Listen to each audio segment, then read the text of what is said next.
Bonjour et bienvenue sur la chaîne. Aujourd'hui c'est un peu spécial parce que je vous parlais des lampes frontales et je me suis fait un petit classement des 10 meilleures lampes frontales à mon sens. On est en août 2015 donc je vous parle à ce moment là. C'est un avis qui est complètement subjectif, hein. Je me suis un petit peu amusé, mais vous, ça vous permet surtout de découvrir cette gamme de lampes et de pouvoir choisir le plus judicieusement possible celle qui sera le plus adaptée à votre utilisation. Donc on va commencer tout de suite par un gros bébé, la H35 Wave de chez Olight. Donc Olight, si vous ne connaissez pas, c'est une marque qui est vraiment fiable. Alors ce qui est intéressant, forcément, vous verrez, il y a des revues détaillées, hein. Je vous mettrai le lien en dessous de toutes les revues détaillées. Je fais rapidement le tour. 1500 lumens sur 2h30, 550 lumens sur 8h, 150 lumens sur 24 heures. Donc une très grosse autonomie pour cette lampe. Par contre, une très grosse batterie également. Donc ça va être livré forcément avec un câble. Cette grosse batterie, on va devoir la mettre soit dans le sac, soit dans la veste, soit sur la ceinture. Donc c'est l'élément qui est le plus encombrant, puisque cette lampe fait quand même 450 grammes, ce qui est pas rien. En tout cas, ça c'est avec la batterie. Donc après, par contre, j'ai pas le poids exact du reste. Mais en tout cas, la lampe reste assez légère. L'avantage de cette lampe, c'est qu'elle a un petit système qui est noté ici. C'est qu'on va passer la main devant pour éteindre ou allumer la lampe. Donc ça, c'est assez intéressant si on a des gants, etc. ou si on a les mains dégueulasses. Donc ça, ce système est pas mal du tout. L'autre avantage, c'est que ce boîtier a un petit port, une petite prise USB qui va me permettre de recharger par exemple un portable. Donc ça peut être assez intéressant. Ce système, évidemment, on peut le désactiver si on le souhaite. Et les fonctions se font assez facilement. C'est étanche, etc. C'est garanti 2 ans. C'est pas mal du tout. Qu'est-ce que je voulais vous dire encore? Je ne sais plus. Si, un éclairage plutôt chaud. Donc ça, c'est assez intéressant aussi. Encore une fois, je vous dis, j'ai fait une revue sur sa petite sœur qui arrive juste après. Donc numéro 10. On passe à la numéro 9, forcément. Sa petite sœur, H25. H25, donc le même principe, etc. 450 grammes également, donc les mêmes fonctionnalités, etc. Par contre, on va avoir des éléments différents. 800 lumens 5 heures, 250 lumens 12 heures, 35 lumens 60 heures. Donc voilà, ça peut être intéressant aussi pour savoir quel genre de lumière vous avez besoin. Donc je vous dis, ça c'est plutôt fait pour on va dire les marches longues, etc. Si vous partez plusieurs jours en trek. Ça peut être assez intéressant comme système. Ça se recharge en USB, je ne vous l'ai pas dit. Mais voilà, il suffit de recharger ça sur une prise USB pour recharger le type d'accu qui est à l'intérieur. Ça, c'était donc le numéro 9. Le numéro 8, forcément, j'ai choisi la HL50. La HL50, vous la connaissez peut-être, c'est Ferré qui fait ça. 1800 lumens, donc ça commence à tartiner pas mal du tout. Les avantages et les inconvénients de cette lampe, donc c'est une lampe qui a vraiment une portée assez longue. D'ailleurs, je ne sais pas s'ils l'annoncent ici. Ils annoncent en tout cas 1200 lumens 2 heures, 67 lumens 67 heures pardon, pour 50 lumens. Le gros désavantage, 200 mètres voilà, de portée, le gros désavantage de cette lampe pour moi, c'est le gros boîtier qui est à l'extérieur. Il est rangé dans la boîte, on ne voit pas forcément, vous voyez, c'est un gros morceau. Alors évidemment, il est amovible, on peut le mettre dans le sac. L'avantage de déporter une lampe dans le sac, c'est qu'évidemment on va avoir beaucoup moins de poids sur la tête. Par contre, on sera toujours relié au sac, ce qu'il faut savoir. Alors pas mal de gens l'apprécient cette lampe pour aller à des vitesses assez élevées. Alors quand j'appelle vitesse assez élevée, ça va être de la moto ou du vélo. Donc descendre vélo, etc. On le fixe sur le casque, ça c'est vraiment intéressant d'avoir ça. Il existe également un diffuseur qui va vous permettre de diffuser la lumière. Maintenant, le port est assez long, on va dire. Donc c'est vrai pour tout ce qui est course, etc. Pour moi c'est pas judicieux d'avoir ce type de lampe. La platine, je vais y revenir tout à l'heure sur d'autres modèles ferrés. Si j'oublie, vous me ferez penser. Donc on était sur le numéro 7. Donc je passe. Alors attendez voir 10, 9, 8, numéro 7, on passe au numéro 7. Je ne vais pas. Numéro 7, j'ai choisi la Delta 310. Alors c'est une lampe qu'on ne connaît pas forcément, mais c'est une lampe que j'aime bien parce qu'elle est vraiment ultra robuste. Alors la patine, on va un petit peu parler des patines aussi parce que c'est important là sur la tête. Là pareil, une patine qui est caoutchoutée, donc on a un confort qui est assez important. Donc je pense surtout aux gens qui vont la porter longuement sur la tête. C'est important de savoir si on est bien avec ou pas. Là je vous ai pas parlé tout à l'heure des accus, mais vous les avez vus sur la HL50, c'est les fameux accus ce qu'on appelle les 18650. Donc les 18650, il faut savoir qu'il y a plusieurs autonomies. En gros, c'est les milliampères, ça va en gros de 2000 à maintenant 3600 milliampères. Une chose importante que j'aimerais préciser aussi, c'est que suivant les lampes, plus l'accu va être fort en milliampères, plus il va être épais. Donc il y a certaines lampes où on ne peut pas rentrer certains accus. Donc ça c'est bon à savoir aussi. Si vous hésitez en choisissant une lampe, etc., n'hésitez pas à me laisser un commentaire en dessous, à me demander si effectivement, moi je testerai pour vous, ou si c'est une lampe que je ne vais pas présenter, savoir si tous les accus rentrent dedans. C'est assez important de ne pas, pas se tromper. Maintenant, ce que j'aime bien sur cette lampe, alors bien j'ai un accu dedans, je vais vous le montrer ici, voilà, c'est que c'est un éclairage chaud. C'est assez facile à utiliser, juste appuyer sur le bouton pour changer les fonctions, et un appui long pour éteindre. Donc ça, très facile. Maintenant, vous l'avez peut-être vu, hop, je vais rapprocher un petit peu ici, on a quand même un point chaud au centre. Voilà. Les points chauds, moi ça me dérange un petit peu, parce que ça m'oblige un petit peu plus à bouger la tête et à rester vraiment focalisé sur ce point, et finalement voir un petit peu moins sur les contours. Donc moi c'est ce qui m'embête un petit peu dans ce type de lampe. Deuxième chose, elle est relativement déportée, ça veut dire que pour courir, donc ça tient très très bien, par contre il n'y a pas de souci. Par contre on va sentir vraiment cette espèce de bras de levier qu'il y a ici, donc pour la course c'est vraiment pas une lampe que je conseille. En tout cas quelque chose de très robuste, de très étanche, pour la marche, etc. C'est très intéressant. Ça peut être aussi pour des milieux, quand je vous parle d'étanchéité, c'est pas forcément pour aller plonger, mais ça peut être si vous êtes dans des forêts humides, ça peut être si vous faites de la spéléo par exemple. C'est intéressant aussi d'avoir ce type de température de couleur pour voir vraiment les couleurs réelles, etc. Dans des environnements comme les tunnels de lave par exemple, ça peut être intéressant d'avoir une lampe qui est très robuste. On passe maintenant, je sais plus où j'en suis, alors il y en a 1, 2, 3, 4, donc il doit en rester 6. La sixième, alors la sixième et la cinquième, j'ai eu un petit... j'ai dû y réfléchir. Mais voilà, la Petzl est passée en numéro 6. Alors j'ai choisi cette Petzl, donc la Tikka R+. Il y a un prix, je vous le cache, je me suis trompé. Non, ce que je voulais vous dire en tout cas sur ce modèle de Petzl, Petzl déjà, moi j'adore le design. Il n'y a pas de souci, c'est vraiment, enfin ouais, ils sont très forts là-dessus. C'est vraiment des belles lampes, il y a plein de coloris, etc. Et là il y a un système, ce qu'on appelle vous voyez ici, le Reactive Light. Alors pour ceux qui ne connaissent pas, c'est un système qui va gérer l'éclairage tout seul. Si je vais regarder loin, l'éclairage va être beaucoup plus puissant. Si je baisse ma tête et que je regarde une carte par exemple, l'éclairage va baisser. Alors c'est un système qui marche vraiment très bien. Ça c'est la première des choses. Maintenant ce système a un petit désavantage pour moi, enfin dans certaines situations, en tout cas vous pouvez le désactiver. Dans certaines situations, par exemple si vous courez avec d'autres personnes, il suffit que la personne soit ici et votre éclairage va rebaisser, va être plus fort, vous allez près d'un arbre, ça va être un petit peu pénible au bout d'un moment, donc c'est bien si on court à la limite tout seul ou si on marche. Mais sinon c'est un système qui est un petit peu embêtant. Après je ne sais pas si on gagne réellement en autonomie. Le petit moins des Petzl pour moi c'est déjà la température de couleur qui est plus sur le blanc, un espèce de blanc bleu de chez Petzl que j'apprécie de moins en moins. Après au niveau des autonomies c'est un petit peu bizarre. Je vous explique un petit peu le cas, donc ils en parlent un petit peu ici, je ne sais pas si vous voyez correctement, peut-être que là ça va mieux marcher, voilà. Vous voyez un petit peu les autonomies, c'est pas des LED autorégulés. Donc le souci c'est que ça descend assez vite en puissance. Ils avaient eu d'autres Petzl avec des piles traditionnelles. C'est un petit peu le défaut que je leur trouve, c'est qu'on a un éclairage assez puissant au début qui descend relativement vite. Les autres lampes ont 80 voire 90%, on est toujours à fond et ensuite ça va descendre dans ce qu'on appelle les modes survie.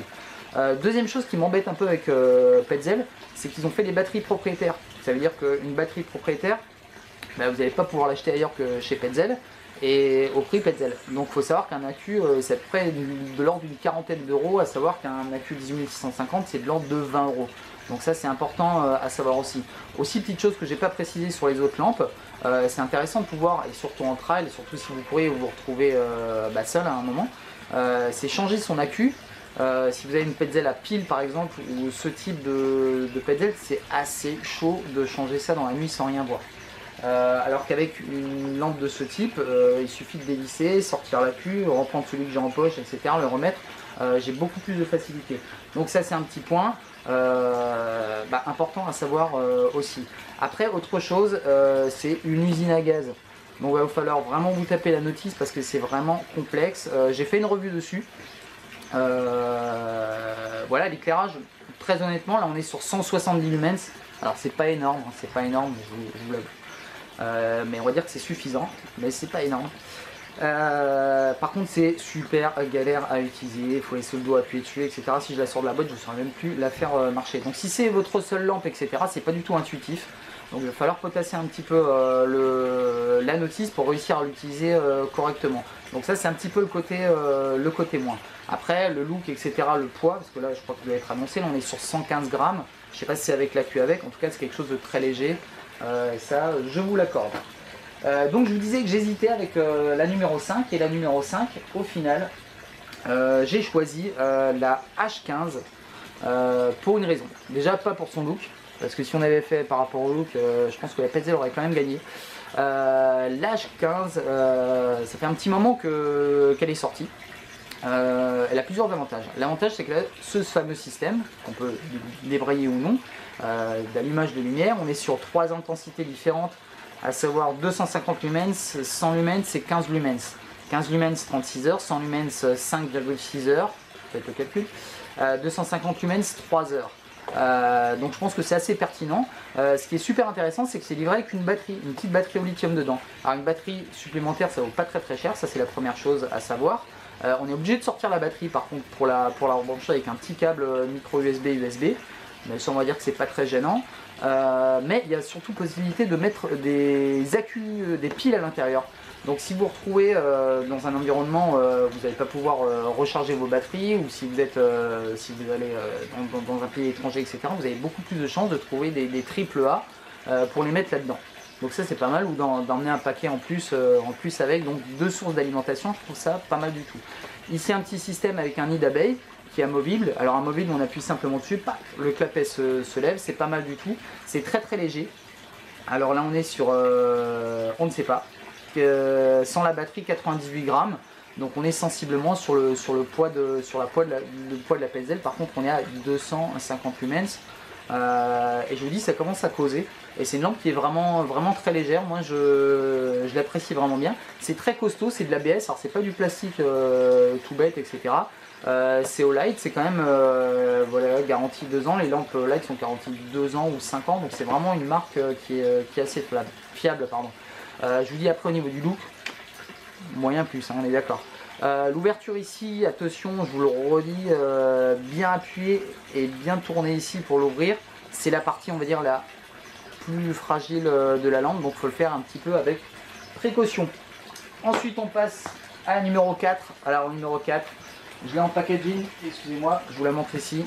La Phoenix HL55. Là, je la réutilise depuis quelques jours et elle me plaît bien. Franchement, elle me plaît bien. On est sur 900 lumens, donc là on commence à causer.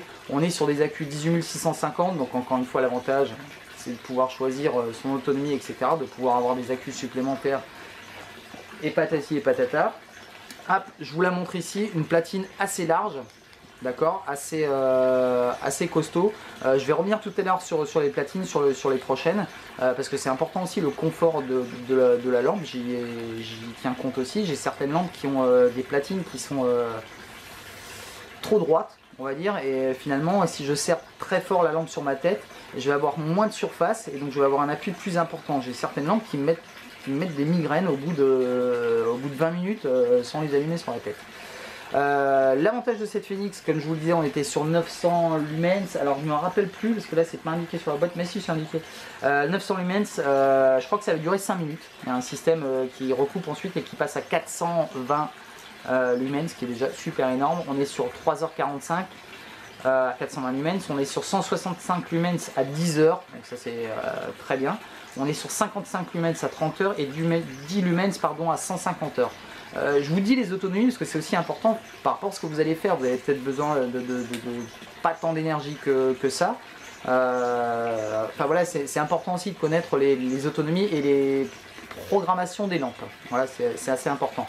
Ça c'est des lampes qui sont pré-programmées, donc vous n'allez pas pouvoir choisir votre, choisir votre intensité. Maintenant, ce que j'aime bien sur cette lampe, c'est que là on appuie sur le bouton de côté. Alors est-ce qu'on va le voir correctement? Hop. Voilà, alors on a quand même un point chaud, mais qui est beaucoup plus large que sur la Delta par exemple, que je vous ai montré. C'est une température de couleur chaude, ça j'aime bien aussi.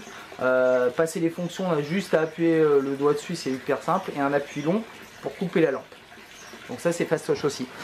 Petite astuce aussi, très facile de changer la batterie. Hop, j'ouvre, je sors. Là c'est pas dessus d'habitude, hein, c'est moi qui l'ai rajouté, c'est un aimant qu'on a collé dessus pour pouvoir l'aimanter. Donc c'est une idée, c'est une petite astuce. Petite chose qui est intéressante sur cette lampe, c'est qu'elle pivote à 180 degrés. Alors à quoi ça sert? Ça sert à éclairer le plafond. Alors pourquoi? C'est pas mal quand vous êtes dans un environnement clos, type une voiture, une tente, ou dans sous un plafond où il n'y a pas de lumière, etc. Vous allez éclairer le plafond, donc pas éblouir les personnes qui sont à côté de vous et diffuser la lumière. Donc ça c'est quelque chose que j'utilise assez fréquemment.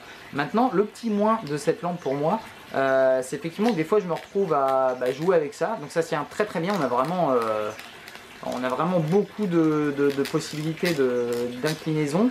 Je me retrouve parfois à faire ça, voilà, parce que j'ai soulevé simplement ou j'ai shooté dessus, hop, elle est remontée. Et je l'allume mais je me rends pas compte, je me dis tiens j'ai plus de batterie et finalement c'est juste que la lampe est un peu au-dessus. Voilà, c'est un petit détail. Maintenant c'est de l'aluminium, c'est quelque chose de vraiment très costaud. Encore une fois au niveau de l'étanchéité c'est assez intéressant. Ça aussi je vous dis, suivant ce que vous allez faire dessus, c'est pas trop la pluie etc qui est gênant. On vous parle pas d'immersion forcément, bien que ce soit normalement des normes qui sont censées être étanches à 2 mètres en immersion. Je reviens un petit peu là-dessus. Une lampe de plongée par exemple utilise un système pour changer les fonctions ou l'allumer magnétique, c'est-à-dire que la lampe est complètement étanche.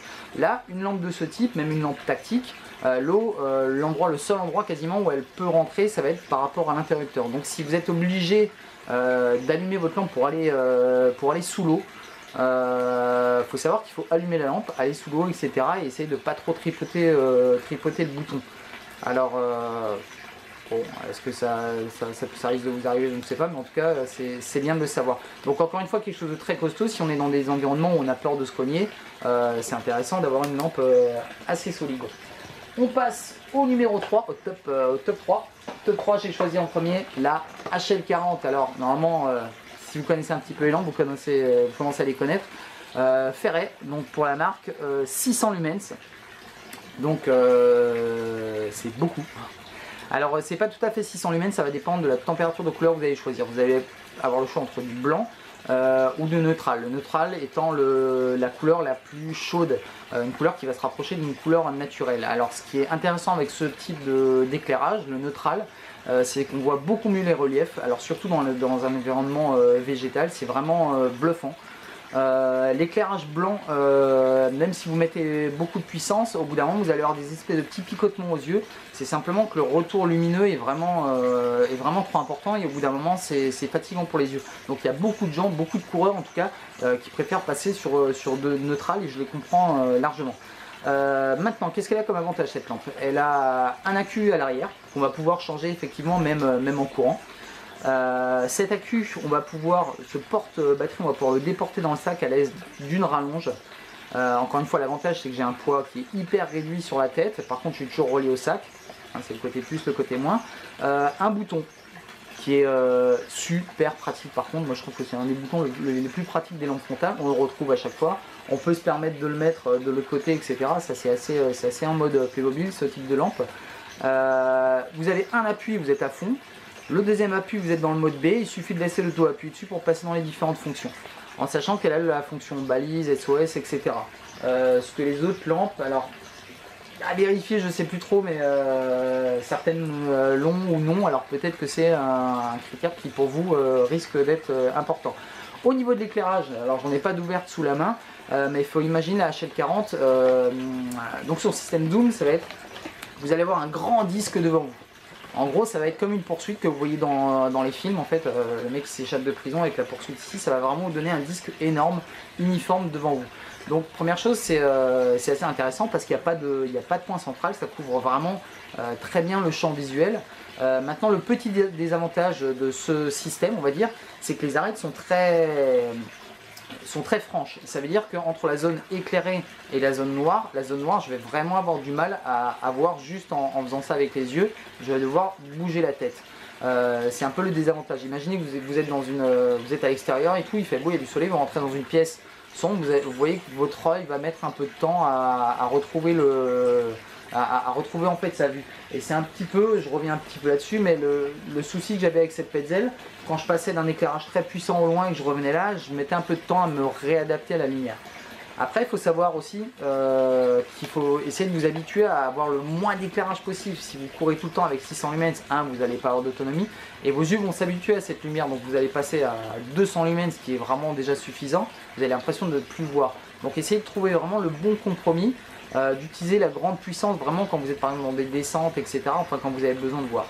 Maintenant le petit moins de cette lampe, c'est pour ça que je l'ai mis en troisième, ça va être son petit défaut d'étanchéité. Ça veut dire que son système zoom ici donc dispose d'un joint évidemment, mais dans un environnement très humide, type je vous disais caverne, tunnel de lave, etc. On risque d'avoir une petite pénétration d'humidité à l'intérieur et de se retrouver avec une lampe avec un petit peu de buée dessus. Alors c'est pas ultra grave, il suffit en rentrant de la laisser sécher au soleil en dézoomant, enfin en zoomant à fond, c'est-à-dire en sortant ici la tête. Mettre un coup de sèche-cheveux dessus, etc. La chauffer, ça part. Mais voilà, c'est un petit truc à savoir. Je vous avais parlé des platines tout à l'heure, je reviens avec celle-ci. La platine de la Ferret, surtout ces nouvelles HL40, ont un petit défaut, c'est qu'elles sont un peu grandes. Et pour les petits gabarits, pour les femmes par exemple, ça va être gênant parce que je vous disais, ça va pas correctement me coller au front. Ça c'est ce qui m'embête un petit peu. Deuxièmement, et je vais vite en revenir, j'essaie de me dépêcher. La partie arrière, c'est pas mal si on n'a pas besoin de se coucher. Alors je dis ça parce que les gens qui campent comme moi, je vais garder la lampe sur la tête tout le long du camp, etc. Je vais me mettre dans le hamac avec ma lampe. Et ça peut être gênant. Donc c'est un truc, c'est tout bête, mais c'est à savoir. C'est vrai que si je veux utiliser cette lampe pour faire une sieste, c'est pas terrible. En tout cas, voilà, quelque chose de très fiable, en tout cas de chez Ferret. Le petit, j'insiste un peu sur celle-là parce que la suivante c'est un petit peu la même, c'est au niveau de la patine à l'avant. C'est un petit peu le point faible de cette lampe. Donc si vous êtes justement dans des environnements où vous risquez de toucher, le risque de casse se situe ici, vraiment là en fait, là où il y a la petite vis. Alors maintenant ils ont changé le système, donc il y a des pièces de rechange qui existent et on peut changer ça. Avant il fallait essayer de coller, de se débrouiller comme ça, enfin il y en a plein qui ont cassé leur lampe comme ça. Ça voilà, c'est une petite chose à savoir. Numéro 2, la HL20, donc sa sœur. Avant le modèle était bleu, là on passe sur du rouge, etc. La grosse différence entre ces deux lampes, on est toujours avec deux choix de couleurs, soit blanc, soit neutral. On est par contre sur une tête qui est, on va dire, normale. Enfin normale, c'est-à-dire que c'est un éclairage qui va être beaucoup, donc un grand cercle avec un point chaud quand même au centre. Donc une projection un peu plus longue. Possibilité sur celle-ci et sur l'autre aussi de rajouter un diffuseur Ferret. Donc c'est un petit diffuseur, on va pouvoir clipper et le re-soulever quand on le souhaite. Alors c'est un diffuseur, généralement quand on le laisse ouvert, on a aussi des chances de le casser malheureusement si on est dans un environnement où on risque de toucher avec la lampe. Ça faut savoir, c'est un petit élément qui coûte pas très cher. Moi le petit défaut que j'ai trouvé, ils l'ont un petit peu corrigé, c'est qu'avant il était blanc. Et quand on l'avait près du front ici, on avait un espèce de retour lumineux qui était un petit peu gênant, moi qui me donnait un petit peu un voile, donc c'était un petit peu pénible. J'étais obligé de la porter un petit peu plus haut sur le crâne et de l'incliner pour pouvoir éclairer correctement et pas être gêné par ça. En tout cas voilà, j'ai une petite préférence moi pour la HL20 au niveau de ça. Le fait que ce soit un tout petit peu plus étanche, puisque le système zoom, comme je vous le disais, c'est pas que c'est un gadget, quand vous allez zoomer, vous allez avoir un carré qui va projeter la lumière un peu plus loin. Mais très honnêtement, voilà, c'est pas très agréable. Par contre, c'est vrai que la diffusion de la HL40 vraiment est sympa. C'était donc la numéro 2 et on passe à la numéro 1 et tout le monde l'attendait, tout le monde le savait parce que je la kiffe, la Armitech. Alors je la sors de sa boîte mais vous la connaissez tous. Alors pas mal d'éléments en plus fournis avec, donc ça c'est un petit avantage aussi.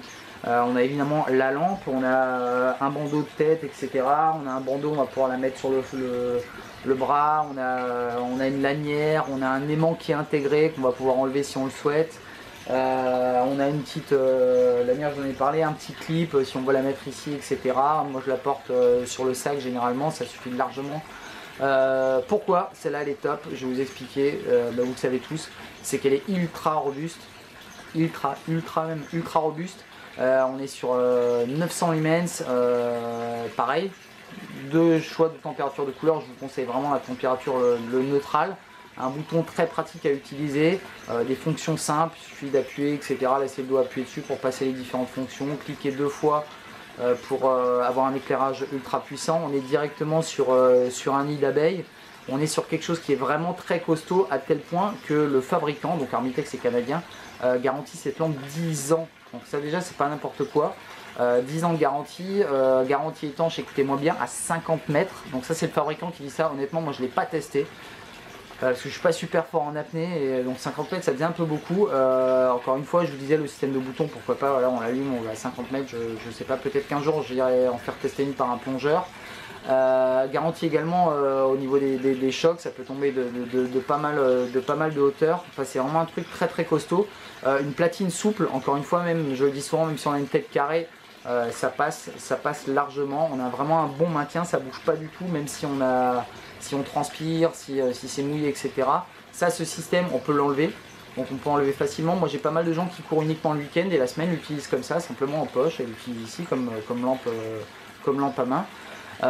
Vraiment du super bon matos, c'est vraiment bien pensé, c'est vraiment costaud, un centre de gravité qui est très proche du front et encore une fois un confort. Il y a pas mal de grosses pointures, je pense notamment à Thierry Chambry, Pascal Blanc, etc. qui utilisent ce type de lampe.